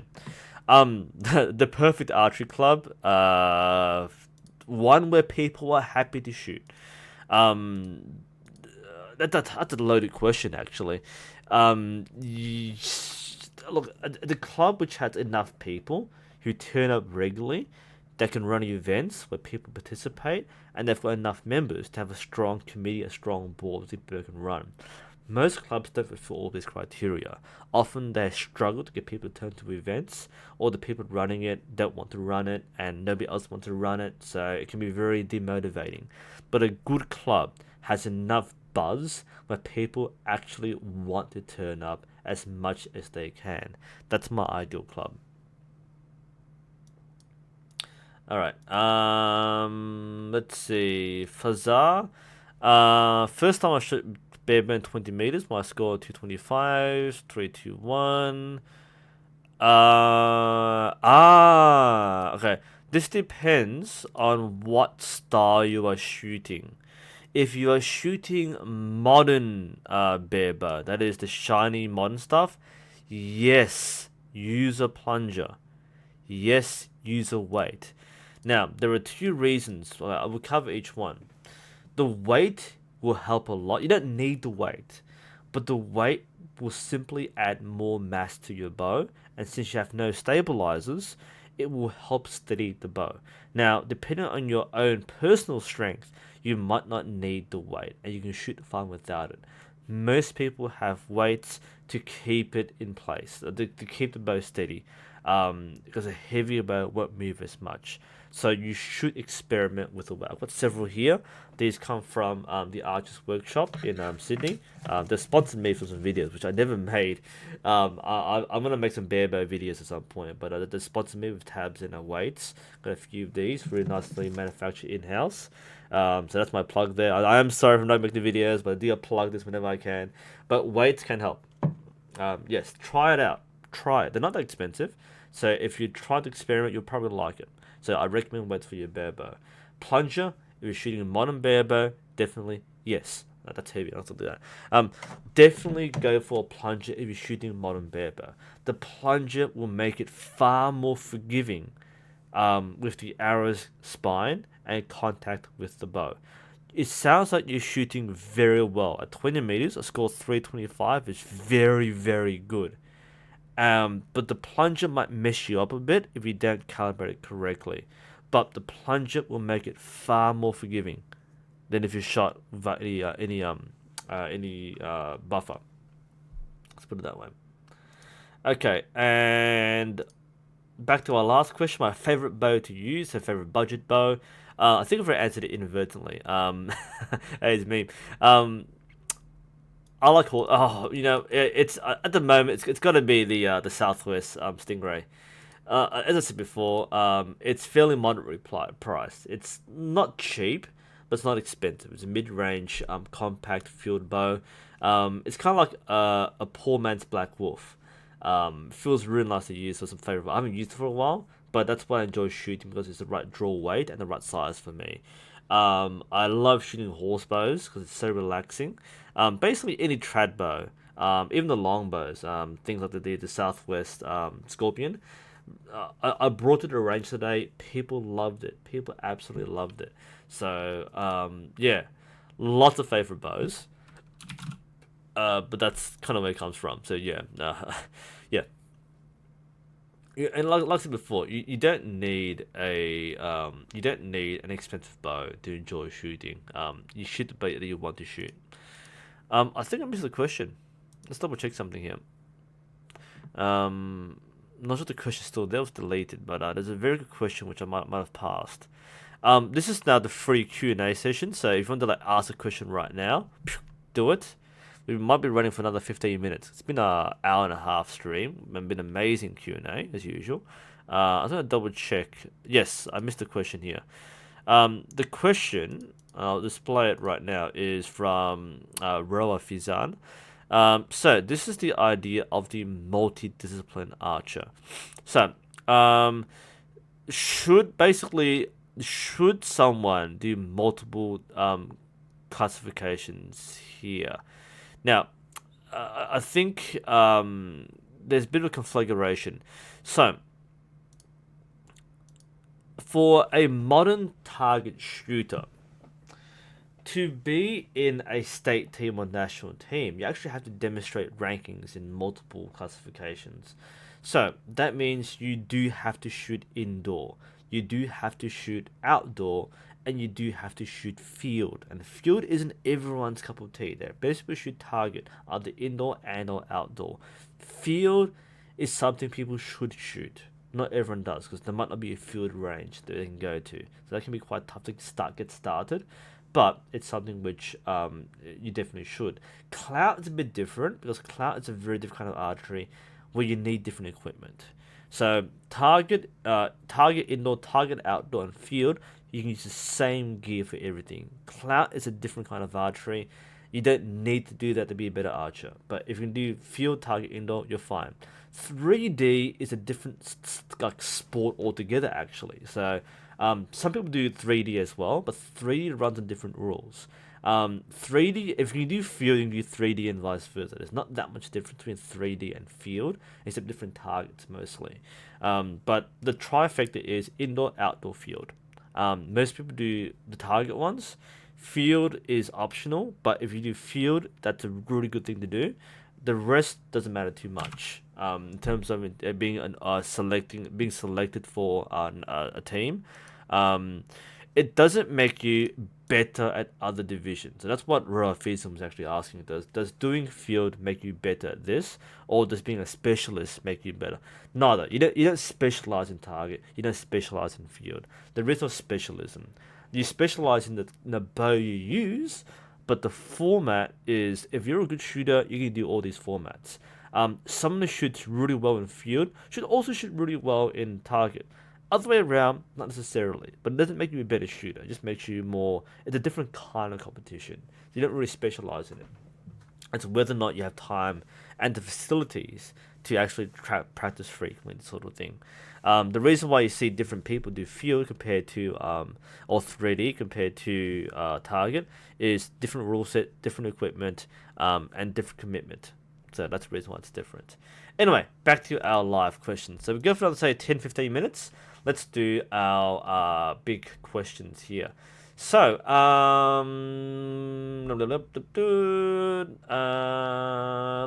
let's get back here. Tag my name. By the way, if you ask me a question, tag my name. Otherwise, I can't see the questions very well. Lauren X, what are the most important things to look for when looking for an archery club? Most thing to look for is basically how easy you can get to the place, so location, distance, and opening hours. Clubs are clubs.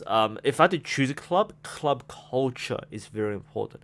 If there are multiple clubs in the area and you have time for one, pick the one which best suits your club culture. But it's mostly a practical issue more so than a culture issue.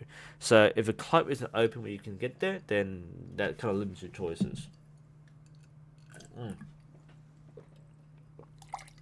So what the there? Yeah, it's mostly going to be restricted to your what you can reach rather than what you like. Most of us don't have that choice. So that's the first thing then. All right. Kitten, really, wrist weights improve stability. I'm not sure about that, to be honest. The same reason why like people shouldn't train with like weights in their hands and wrist. It just adds more strain. It doesn't actually improve your stability. I'm not sure actually the wrist weights are making it more stable. Also, the wrist weights, maybe I can't validate that. You want the one with the highest ratio of ladies, if any. It's so male dominated. It's if you join the pickup, then it's not working too well here.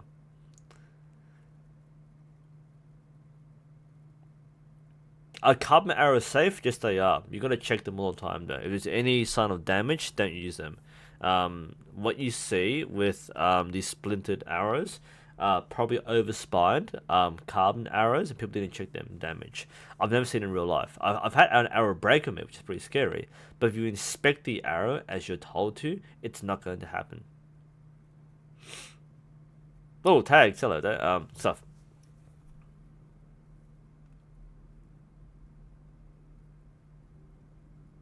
Let's see.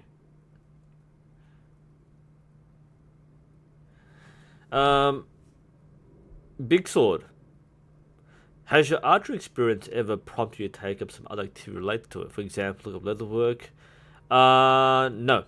Um, Most of my stuff I do is like string making. That's probably the only thing I do that's related. I mean, actually, that's probably the main thing is modern string making. I'm not interested in doing quivers or pouches or leatherwork or woodwork.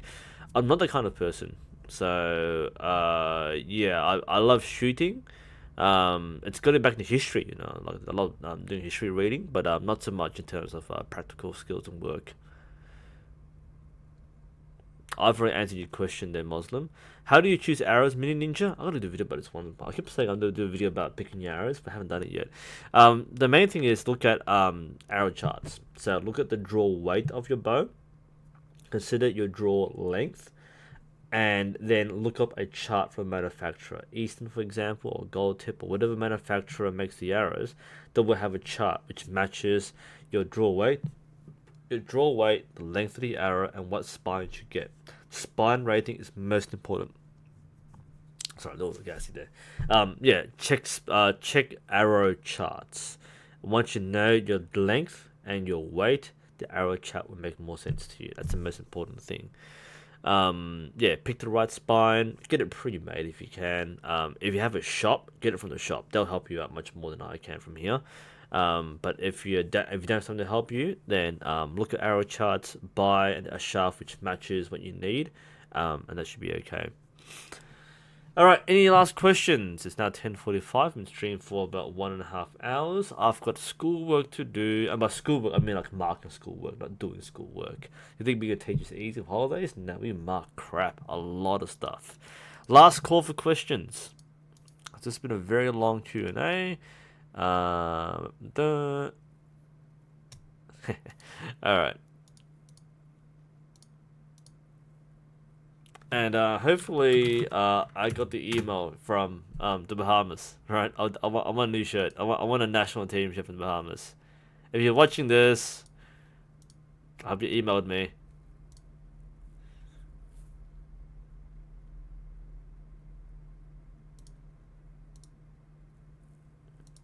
Oh, questions. Onto evolution. You shoot 40 pound. I actually shoot 36 now. With my new Uka limbs, but yeah, I shot 40 pound. Do you sometimes train with stronger limbs to get more comfortable? The answer is yes. Yes, that's a very good question. Yes, I do train. Oh, when I have time to, I do train with stronger limbs to get used to 40 pound. Yes, it's why I have my 50 pound black wolf here, so I can do training exercises with a heavier bow. Now, barring that, I might have a stretching band, but I have heavier limbs, so yes, you can do so, and therefore, when you shoot with your normal bow, it feels a lot lighter. That's actually a really good way to train, is to train with heavy stuff and shoot with lighter limbs. Unfortunately, I don't do it regularly enough, so I kind of cop out on that, but it definitely helps. Now, funny enough, one thing I do quite well is um, I sometimes alternate between my 36 pound target recurve and my 41 pound horsebow, because one, it's a heavier weight, 41 pound. It's actually quite short on my length, but I overdraw. Now, overdrawing pushes the weight to what it should be. It also makes me stretch out a lot more. And one of the exercises, funny enough, with target recurve is that flexibility one, where you have to draw further than what you normally do. And what I found was that this week, I spent a few days shooting with the thumb draw on the Mongol bow, and then when I shot my recurve, I had so much control. One, because it was lighter. Two, because I thought everything worked fine. My wrist, my arm position, I was actually well within my range of motion. So, funny enough, it worked really well. Yeah. So definitely you should use a heavier weight, because the weight you compete with should feel like a toy compared to what you train with. That's a good piece of advice. Okay, Carson, does limb stacking affect performance? The answer is no, not in the way you think it does. So you currently max out 34 pound to 36 pound. Stacking is when you draw longer than what the limbs are rated for, right? So if you have a very long draw length and a very short bow, the limbs will stack. The main effect of stacking, apart from feeling very hard to draw back, is that the amount of variation from like a few millimeters away from your actual anchor is far greater. That's actually one big thing. So it's less forgiving to shoot a bow that stacks more. It doesn't affect the performance per se. The limbs will work fine. So I'm trying to feel what you're asking me. Stacking is the limbs being drawn past the optimal point, but you're saying you're maxing out your draw weight. The draw weight is a function of the riser, not the limbs. So I'm not sure if you've mixed up these concepts here. Okay, so stacking, if you draw the bow past the optimal point, it won't affect the performance, but it will be prone to more difficult handling and more inconsistency with variations in your technique. But the limbs shouldn't be. You don't change the limbs weight. You change the riser's tiller, and therefore the draw weight. Chris, how much can you expect to fork out for a new archery setup? And this depends on what kind of bow you want to get. A basic standard wooden bear bow is around 150 US dollars. And that can vary to 200, but that's about just for the bow itself. Maybe it's a $50 on a cheap set of arrows, and let's say another 50 to 100 on gear like glove, arm guard, quiver. So you can say for initial setup, let's say 300 US dollars will get you everything you need for your first kit plus more. If you're getting a modern target setup, then it may be, let's say 500 to 700 US dollars for an entry level target equipment with like bow, riser, limbs, and all the accessories. That's basically what you're spending for your first kit. And any more than that is luxury buying. So that's the price point. Space Jockey, never bought a Black Wolf. Not sure what talking about there, right? If you're asking me, I never bought a Black Wolf, and I never thought of buying one. Morton, will Archery respond to Lars? No, I doubt it. I answered the question before. It's probably not going to happen. There's no need to. That's why people like me exist, because the community, because the archery community isn't the world archery community. There's some overlap. You can draw like a Venn diagram and have different groups here, but there is no one archery community. World Archery would never associate with Lars Hanson unless he's a competitive shooter. They won't kind of like publish his videos. They won't do it on Facebook. They won't do it on their websites. So I doubt there'll be any response. Juan, what is your opinion on Lars Anderson trying to cast for the new Robin Hood movie? Gimmicky. That's not in a bad way. I mean to say that his shooting is gimmicky, but the inclusion of the style is gimmicky. This is like the gun kata. So it makes it look really fancy. The movie itself has got really bad reviews, so apparently it's a really bad film. There's a Black Wolf. No, it's a Black Hunter. So the Black Hunter here, that one. I'm not sure if it's the Black Wolf. I might have misspoken, but the Black Hunter's £50. That's what I meant. My apologies. My thoughts are it's gimmicky. It doesn't add anything to the film. Okay, the film's a reimagining of Robin Hood. Apparently a really bad one, but I haven't seen it. I'm not interested in seeing it. But the reviews, I read the reviews. It looked really bad. Bad acting, bad screenplay, bad script. Everything's bad about it. Not horrible bad, but it was apparently really hated by critics. But firstly, it's a gimmick and it's pointless. So in the end, Taron Egerton didn't shoot a single arrow. Everything's CGI, obviously for safety reasons, but he trained for 2 months with Lars to do all this like jumping around and speed shooting, but they never used it in the film. So this is a good example of being overrated. All right. So what it does is people claim, oh, it's historically accurate archery, as if like other forms of archery are not historically accurate. I digress. What it does do is it weaponizes and validates, and it reinforces the conviction that that people like shot this way in real life, and some people did, but this is not war archery. This is they created the director Otto Bathurst basically created the screenplay to match a gimmick, and the rest of the movie is kind of gimmicky as well. But it's when you build something around like a particular gimmick, it deconstructs the entire film. It just destabilizes it. It's a terrible base to build from. I mean, it works for like a movie like Kingsman because it's mindless slapstick comedy / action. Looks really good on screen. People love the fight scenes, for example, in Kingsman.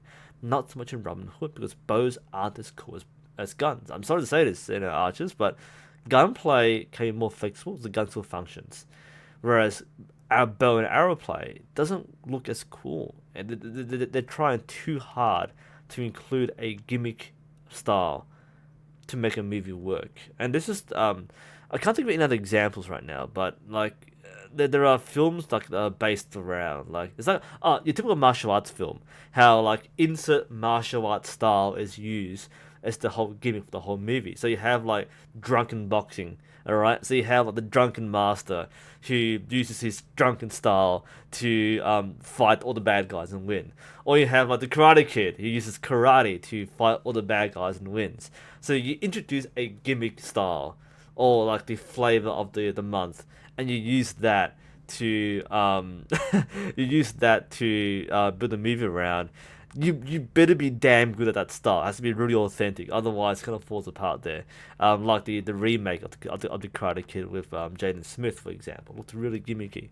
So I don't think it's a good basis to make a movie from. This is nothing against Lars himself, but the use of Lars Hanson to train the cast is misguided because the cast didn't need it, the film didn't need it, they didn't use it. So what's the point? Okay, this is in contrast to other experts who are training actors. Like Karina Lorick trained Jennifer Lawrence for Hunger Games, and the style of archery isn't that different from what most people do in real life. So at least the archery looked authentic. A lot of CGI in some of the later films, but it's still the technique isn't that undesirable. You get Hawkeye in the Avengers, that's a bit more stretched out, but no one cares about that in terms of the art. It's more about the action. So that's kind of silly, CGI silly. We accept that. Legolas, so you had Orlando Bloom. He trained in archery, and his techniques are quite good. Obviously, the bows are props, and the arrows are like added after as post production. But the shooting, his technique is quite decent. You know, it's obviously sensationalized with film techniques, and sliding down shields maybe not so much. But at least it's worth, like, these people have proper training. More so of guns and swords. People like Viggo Mortensen trained very well with sword fighting. So when he does the action scenes, he does have fairly believable stage fighting.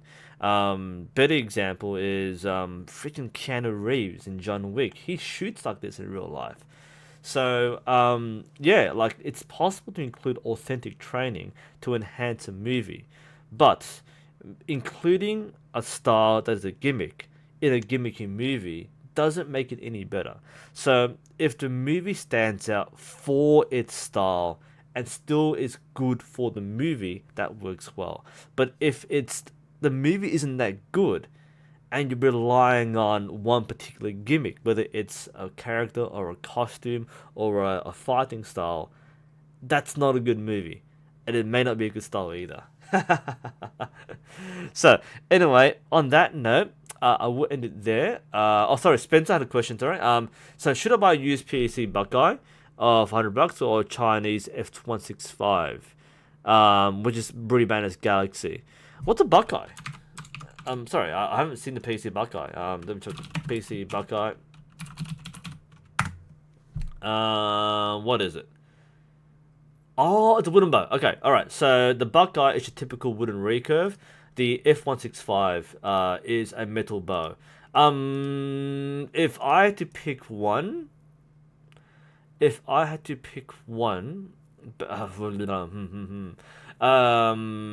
PC Buckeye is your typical club level, entry level bow. There's nothing special about it. It's a wooden bow. Same as every other wooden bow with the Samick Polaris or the Samick Sage or the whatever OMP Adventure or the SF Optimo or WS Optimo. They're all the same kind of bow.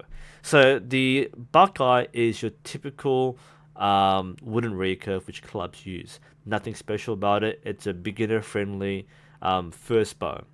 The Junshin 165, which is rebranded as the Galaxy brand, it's a better bow. It might not be the bow you want to shoot though. The bow itself is better. It's a metallic riser, not a great one, but it's a metal riser. It'll get you started, and it's actually quite flexible and quite customizable. The PC Buckeye is basically any other starter bow. So, do you want to shoot a simple basic wooden recurve, or do you want to take it a little more seriously? That's the dividing line between the 165 and the Buckeye. Sorry for missing the question, but that's what it is. And Rofisa, answer your question before. Is it normal to take years for amateur artists to get only train on weekends? Some long use tweaking those fun. To answer this question, it's normal for an amateur shooter who only trains on a weekend to never find perfect form. That's the more average thing. So would it take years to take it? That's not unrealistic. But for someone who only trains once a week, it's possible, if not probable, that you won't find perfect form. Years is normal, but some people never reach that point because to get perfect form, you need to expose yourself to that sort of training and that feedback.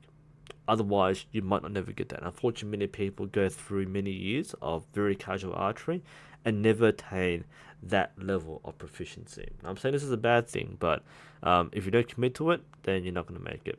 Anyway, it is now 11 p.m. It's a 2-hour stream. Thank you all for joining me. Really had fun answering these questions. It's been this is our once a month thing. As usual, I'll be announcing the next live stream at the end of next month. Also, of course, if you want to get some form checks, send in videos of your form checks, and I'll be happy to have a look at them in the next form check live stream. I'll be going to be quiet for the next few weeks because I've been doing a lot of schoolwork at the end of the year, therefore the exam and report writing stuff, so I'm getting that done. But I want to get a lot of reviews done in the next few days, if not more, and lots of exciting things to do. So thank you all for joining me, especially those meeting from the very beginning. Had a lot of fun with you guys. I need to get in touch with where's my favorite Bahamian shooter. Where are we? Where is it? Crow. What's your name? Cowain. Cowain, if you're watching this, please send me an email. I can't email you. I can't contact you, but email me. I want your shirt. And by the way, if anyone else wants to send me a shirt, email me, and I'll talk details. But I want to collect more shirts. It's been a while. But yes, Cowain, if you're there, send me a shirt, please. Anyway, thank you all for following. I am your host, NUSensei, as usual. And hopefully, I will see you all again soon. Stay safe, shoot well, etc., etc. Sign off.